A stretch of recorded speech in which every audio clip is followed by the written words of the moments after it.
Hey, what's up guys? This is Andre, or Choke Knitter if you know me from my stream, and I'm going to show you something I've been doing in the morning. I've only done this once, but I think it's an exercise I want to keep doing.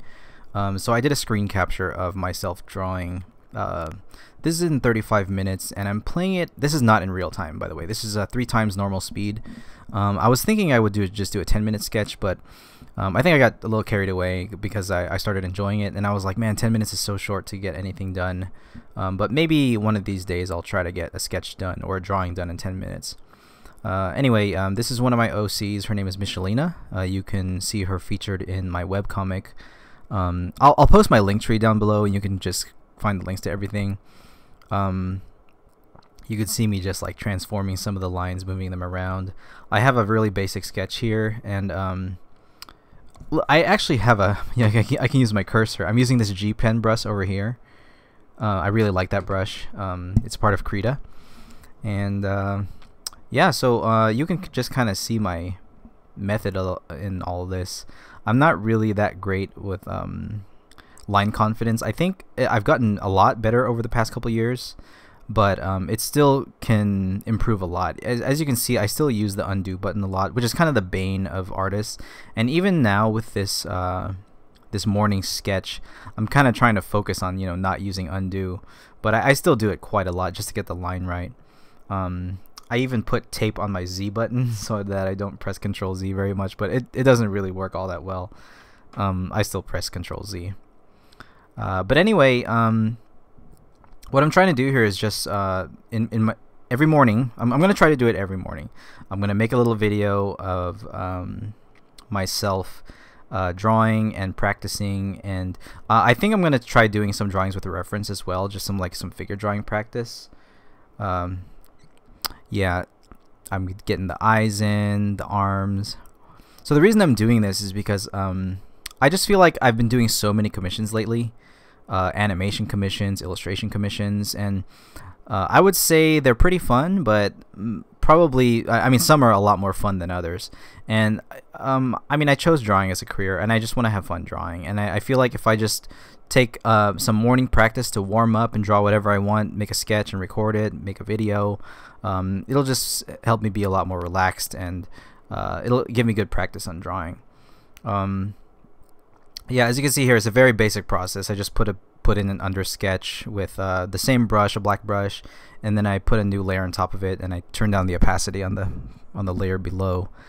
So I just draw over it, and you can see at some point I'm gonna just get rid of the sketch and then just draw with the black lines. One thing I've learned is that when you're drawing with black lines, you should use the other lines that you've already drawn as a reference for perspective. That's like the whole thing with modern day James and Kim Jung-gi and all these people who are trying to draw like straight up without reference and from imagination. But the thing is, if you are going to draw without like an under sketch, you need to be able to like visualize. And the thing is, I thought some people are able to like pre-visualize the entire drawing. I can't really do that, but if you have pieces already drawn, you can use those pieces as reference.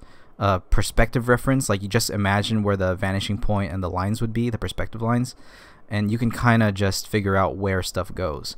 It's something that I need to work on, but Kim Jung-gi has drawn thousands and thousands of hours, so it's just going to be one of those things that you eventually just kind of grind into your brain over time. And I guess I want to catch up in my skill, but I don't know, it's a lot easier said than done. Anyway, I'm drawing her hands. So I really enjoy this character. She's been featured a lot in my webcomic. So she's a very just sort of a carefree girl, very free-spirited. She has psychic powers. So you can see she's putting out her hands here in like interesting hand poses. Kind of inspired by like Doctor Strange in the way he uses his hands, but not quite as complex as the hand poses that Doctor Strange does. With her kind of character, I want everything she does to be very like free-spirited. So the stuff that she does with her hands, she probably doesn't even need to do to use her psychic powers, but she does it. And when she uses her powers, she can like a little green smoke appears. So what are her powers? I guess I didn't explain that yet. So she uses telekinesis, but she's limited. It's a limited telekinesis, and she can actually only move chairs. That's right, chairs. I guess that's defined as anything that's made to be sat on. You can't just sit on a random rock and call it a chair. It has to be like made to be a chair. Anyway, yeah, that's her power, and she uses it to fly around. She wants to travel the world, and she hangs out with her butler, who's a dog, but he can talk, like a tall, talking humanoid dog, and his name is Melby.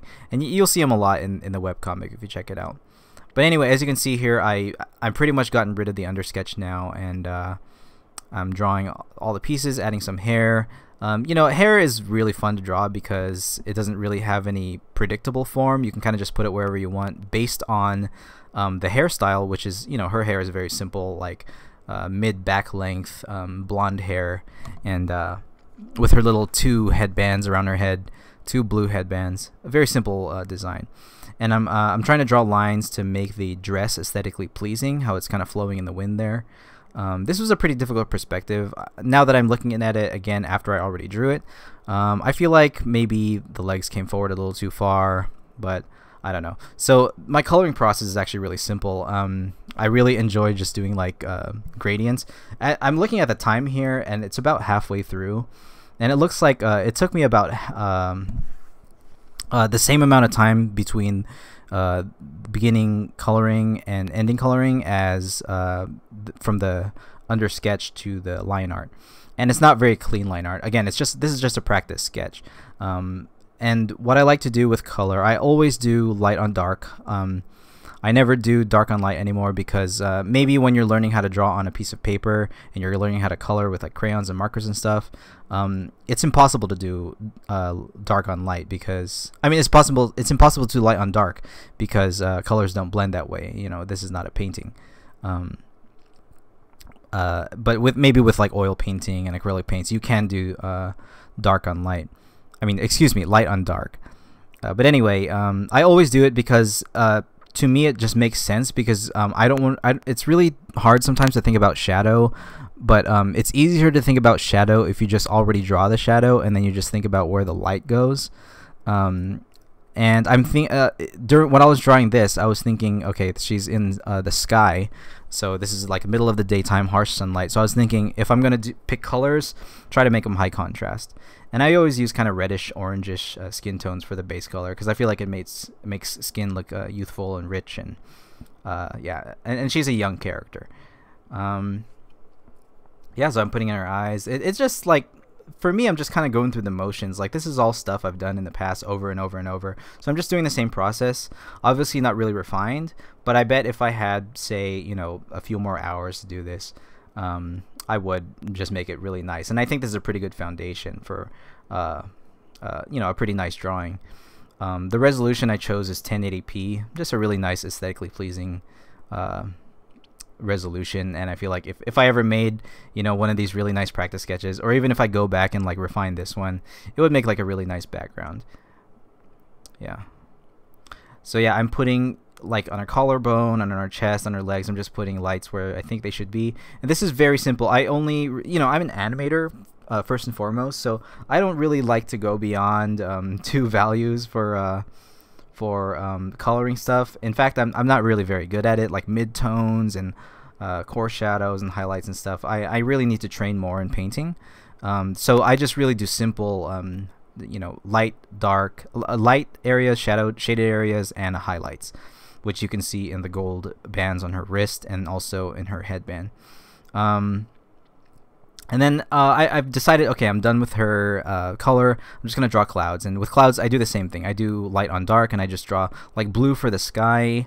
And then I just kind of use the eyedropper tool and just grab colors and then put white on top of it. I'm not sure if this is going to reset, so I'm going to see if I can pause right when it's done. Looks like I got a couple minutes left. So yeah, I'm just putting in the clouds. Very simple. I use the alpha lock tool, which you probably might have seen in one of my tutorials. After I've drawn like some blue shapes, I just use the alpha lock so that I don't go outside of the shape I already drew. Unless I want to expand the shape, then I'll just brush outside of the shape a little more. But when I'm adding the lighter parts, I usually use the alpha lock just so that I staying inside the shape. Yeah, you see I'm doing a lot, you know, trying to choose some colors. Oh, so now what I'm doing is I'm putting in the green or sometimes bluish, like teal smoke that happens when she's using her powers. And I realized at this point, oh, I didn't draw a chair, because normally she's supposed to be, if she's flying, she's supposed to be sitting on a chair or standing on some kind of sofa or something, which I forgot to do. So it just looks like she's flying with her powers, which doesn't make sense because that's not how her powers work. But that's kind of what it ended up being. Usually after this, yeah, right as I said that, I start doing gradients because, you know, it's, I feel like it's an easy way. I create an overlay layer and then I just put a bunch of gradients to give the composition a little bit of dynamism, and I just play around with gradients. And I didn't do a hue and saturation pass on this because I felt that the colors I had picked were already pretty decent. So I'm just using gradients as an overlay. Yeah, it looks like there's only a few seconds left here. Let's see how it looks. Yeah, it turned out pretty good. So I'm full screening it. I'm just gonna pause it right here because this is the finished product. Yeah, I think it turned out pretty good. I hope you guys liked that video. I do want to do a lot more of these just so you guys maybe can see my development as an artist as I practice. And again, this was 35 minutes, so maybe if you guys are down, I can do a long form of these, or I can just do a bunch of short sketches. Let me know what you guys want to see, and if I know a lot of you sub to me because of my tutorials, and if there's any like specific tutorial you want to see in the future, just let me know, because so the thing is, I hit 1,000 subs and 4,000 watch hours just a few months ago, and I got monetized on YouTube, so I can put ads and get a little tiny bit of ad revenue on my videos now. So I've just been kind of letting it sit there because I didn't really know what content to make. But now that I'm monetized and I've been sitting watching the numbers for a while, and I feel like I can make some more videos, and I feel like this morning practice recording thing is a pretty decent kind of content for you guys, and at least I can give some commentary over it too. Alright, so I think that's it. I think I just let it sit there, and then I go ahead and save my files as a creative file and then also as an image file. Yep, that's pretty much my process. Alright, so that's it. I'm just gonna let it right there. You guys can see it again. Alright, so that's pretty much it. So I'll see you guys next video. And again, let me know what videos you want to see because I'm ready to upload more. Okay? See you guys. Bye-bye.